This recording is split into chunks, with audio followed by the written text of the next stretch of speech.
हादसे से पहले पायलट ने जानकारी दी थी। ये एक बड़ी जानकारी आ रही है। पायलट ने कहा था विजिबिलिटी खराब है। पीटीआई के हवाले से खबर आ रही है। पायलट ने जानकारी दी थी, लैंडिंग से पहले पायलट ने जानकारी दी थी और ये बताया था कि विजिबिलिटी खराब है, यानी शायद हवाई पट्टी पर पूरी तरीके से दिख नहीं रहा था।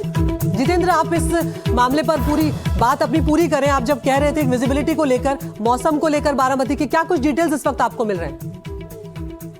ये बात सही है कि बारामती में मौसम खराब था और वहां पर बदली छाई हुई थी। बीते 2 दिनों से जो बारामती शहर या उसके आसपास के इलाकों में ऐसा मौसम था जैसे कि बारिश हो सकती है और महाराष्ट्र के कुछ जिलों में बेमौसम बारिश को लेकर के अलर्ट भी था। अगर मैं मुंबई की भी बात करूं तो मुंबई में भी सुबह के वक्त में पिछले 2-3 दिनों से बदली देखी गई थी और खास करके ये जो इलाका है जहां पर यह हादसा हुआ वहां पर विजिबिलिटी वाकई में खराब थी और अब ये लगभग स्पष्ट हो रहा है कि विजिबिलिटी एक वजह हो सकती है इस हादसे की कि जो हवाई पट्टी है वो नजर नहीं आई और उसकी वजह से हो सकता है कि ये विमान हवाई पट्टी के पहले ही इसने लैंडिंग की कोशिश की हो और ये वहां पर खेतों में फिसल गया हो। ये एक बड़ी वजह हो सकती है, लेकिन क्या यही वजह है? ये एक बार जब एयर एक्सीडेंट इन्वेस्टिगेशन ब्यूरो की जांच होगी तभी ये पता चलेगा। ब्लैक बॉक्स में जो डिटेल्स निकल कर आएंगे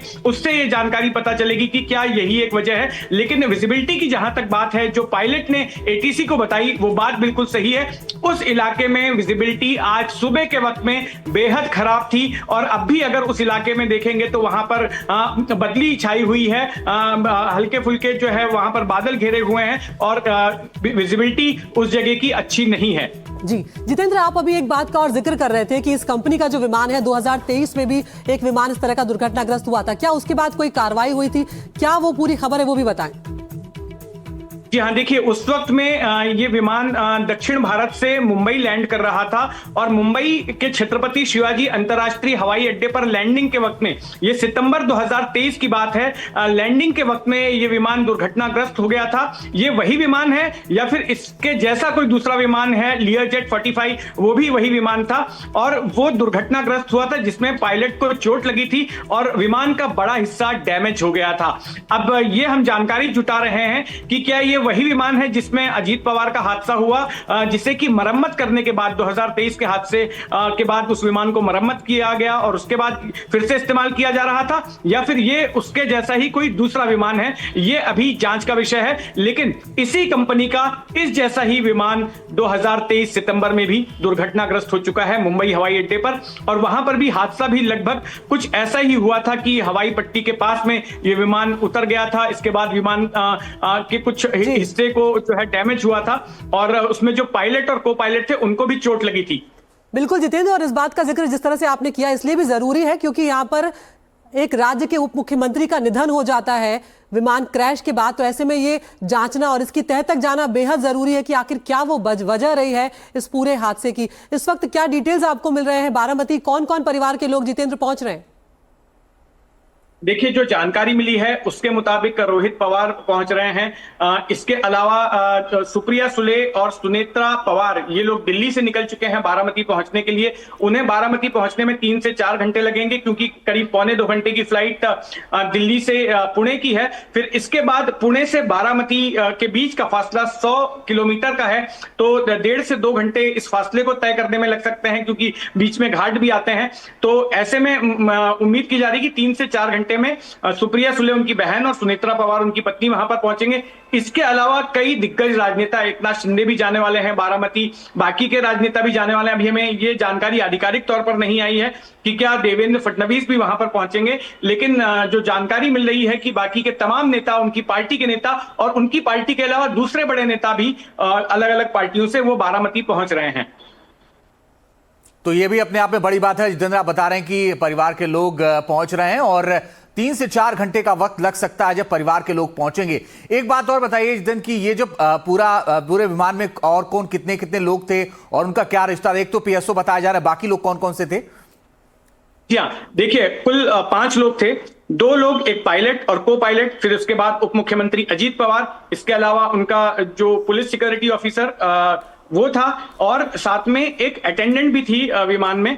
तो ये कुल मिलाकर इस तरह से 5 लोग थे जो दुर्घटनाग्रस्त हुए। जैसा कि हमने अब से कुछ देर पहले वहां के बारामती के एसपी से हमने बात की थी, तो उसने जो जानकारी दी पुणे ग्रामीण के एसपी ने, तो 3 शव जो है प्रशासन के लोगों ने निकाले थे। इसके पहले 2 लोगों को जो है स्थानीय लोगों ने निकाला। तो कुल मिलाकर 5 लोग जो विमान में मौजूद थे उनको वहां से निकाला गया। और स्थानीय लोगों के मुताबिक जब ये निकाले गए ये लोग थे तो उनकी हालत ऐसी थी जिससे स्पष्ट हो रहा था कि इनकी जान जा चुकी है, ये हताहत हो चुके हैं। लेकिन आधिकारिक तौर पर उनकी मृत्यु की घोषणा जब उन्हें अस्पताल ले जाया गया तो वहां पर की गई। यहाँ पर जितेंद्र, जिस तरह से पुलिस के एक अधिकारी जो पुणे ग्रामीण के थे वो भी हमसे जुड़े थे फोन लाइन पर, उन्होंने भी कहा था यहाँ पर कि शवों की पहचान नहीं हो पा रही थी। यानी कि जो विमान लैंडिंग के बाद जिस तरह से विमान में विस्फोट हुआ और उसके बाद जब विमान जला है तो वहां पर ये एक बड़ी वजह रही होगी सभी की जान जाने की। जी बिल्कुल, देखिए क्या होता है कि जब विमान इस तरह से लैंड करता है और उस हादसे का शिकार होता है और जब उसमें आग लग जाती है तो जो उसमें बैठे लोगों की मृत्यु होती है वो बर्न इंजरीज की वजह से होती है। यानी कि उसमें बैठे लोगों का शरीर जो है बुरी तरह से जल जाता है, क्योंकि जो ईंधन है वो आग पकड़ लेता है क्रैश होने के साथ ही। और इसके बाद में जो विमान के अंदर के मुसाफिर होते हैं उनके शरीर जल जाते हैं। तो कधी हारले नाही, प्रत्येक निवडणूक चांगल्या भरघोस मतानं निवडून आले, स्वतः तर आलेच आले, पण अनेकांना निवडून आणलं। आणि जी व्यक्ती वारंवार निवडून येते तर ती व्यक्ती आधी माणूस म्हणून चांगली असावी लागते। अजितदादा माणूस म्हणून अतिशय अतिशय देवमाणूस व्यक्ती होती।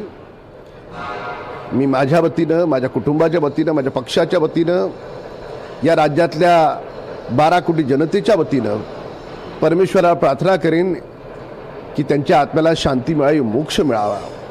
आणि त्यांचं जे कुटुंब, वहिनी आहेत, मुलं आहेत, त्यांना हा आघात सहन करण्याची आणि त्यांच्या कार्यकर्त्यांना आघात सहन करण्याची शक्ती परमेश्वराने द्यावी।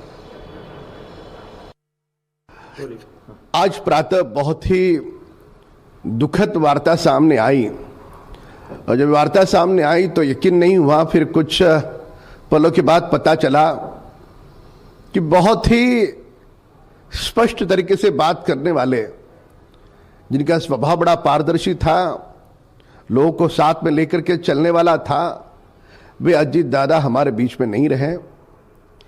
मैं 4 टर्म से विधायक हूं, इस कारण मेरा उनका बहुत करीबी संबंध आया।